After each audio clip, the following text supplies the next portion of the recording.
What is the scariest experience that you've had? So the scariest experience that I've had was when I was about 12 or 13 years old. I was at home by myself, just hanging out, watching TV, and all of a sudden the phone rang. And I pick up the phone and I say hello, and it's the voice of an older man, and he says, "Hello, who is this?"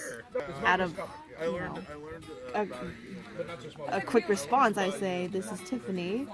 And he goes, "Oh, Tiffany, how old are you?" And then I am, taken aback, and I think, I'm 12. And then he goes, "Oh, okay. Are your parents home?" And I say, "No." Which, in hindsight, like, why would you tell a stranger that my parents aren't home? But I say no. And then he goes, "Oh, okay. Well, I'm trying to call, 6207."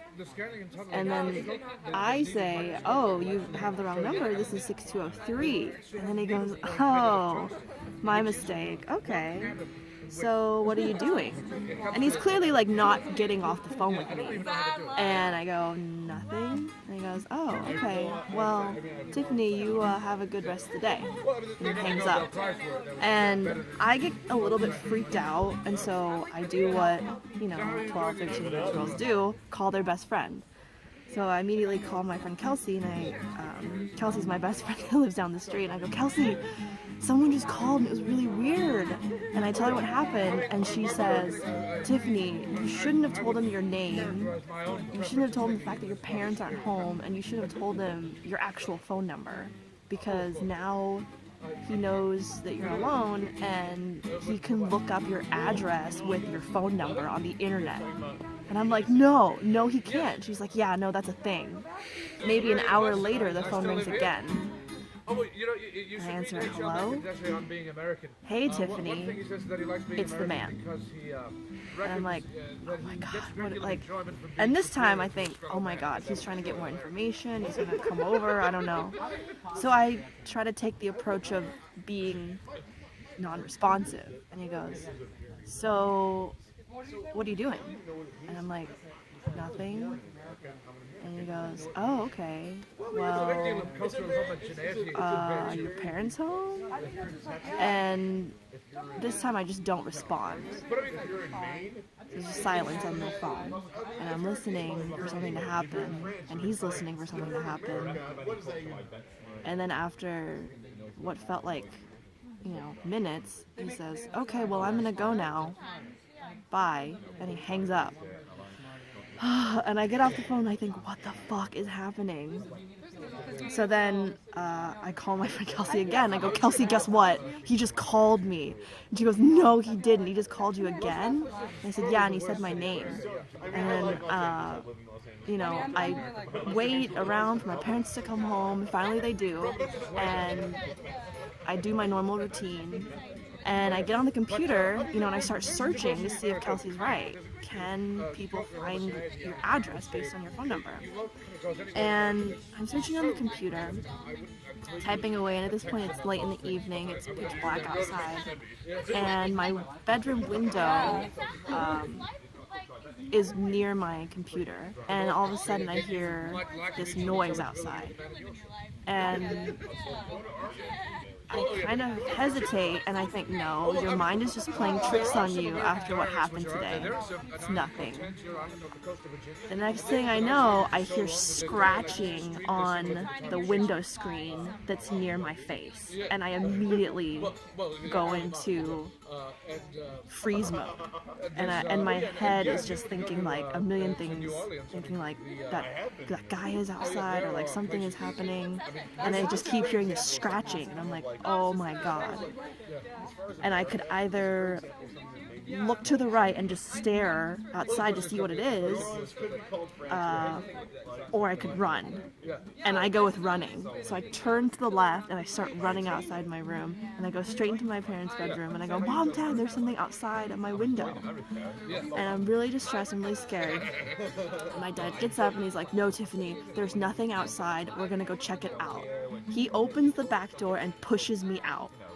And at this point, I am crying, I am grabbing onto his arm, telling him, no, there's something out there. He's like, no, Tiffany, we're gonna go check it out. He steps out and he turns on the light, and there's nothing there but my cat scurrying away. And he's like, it was the cat, Tiffany. It was the cat scratching on your window. Which wasn't true, because my window is at least 8 feet off the ground. There's no way that my cat could jump up, from the ground. But there's no other explanation, and there's no one else out there. I wipe my tears and I come back inside. The next morning, I wait at my bus stop. The bus comes, I get on, I sit in my usual spot. My friend Kelsey is there, who lives down the street, and I go, Kelsey, oh my God, you'll never guess what happened last night. And she says, oh, I saw the whole thing. What do you mean? She's like, I was outside your window last night wearing a mask, and I was scratching on the window, and I saw you crying, and as soon as the door opened, where you and your dad came out, I hopped the fence, and as I was doing that, your cat got scared, and scurried out. To this day, I am pissed off at my friend because she knows that she scared me, and she got me good. So that's the scariest experience that I've had. What's the scariest story that you've heard? The scariest story I've heard is actually from my friend Kelsey, and we used to go camping a lot, so she would tell this one often. Apparently, when she was younger, she went camping with her mom and dad and her little sister. And they were in elementary school, I guess, so they're pretty young. And she said that it was really late at night, they're camping, everything's great, and she wakes up because she heard, some wrestling outside. And she looks around and she notices that her dad is not in the tent. So she's like, oh, that's weird, my dad's not here. Maybe he just went to the bathroom. She falls back asleep, and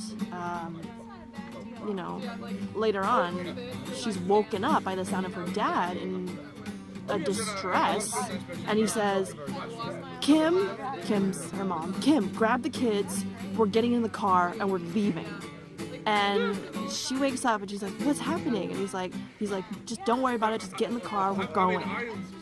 And they drive off, and they end up going back into town and getting a hotel to stay in for the night.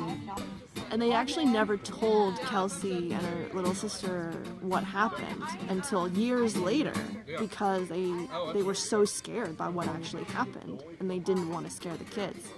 But apparently, her dad had gone out of the tent to go to the bathroom, go smoke, and as he was standing there, he heard a voice that was the sound of someone walking around in the bushes or in the forest near their tent, and he just kept chanting, dead bodies in a hole, dead bodies in a hole. And he was just wandering aimlessly saying dead bodies in a hole.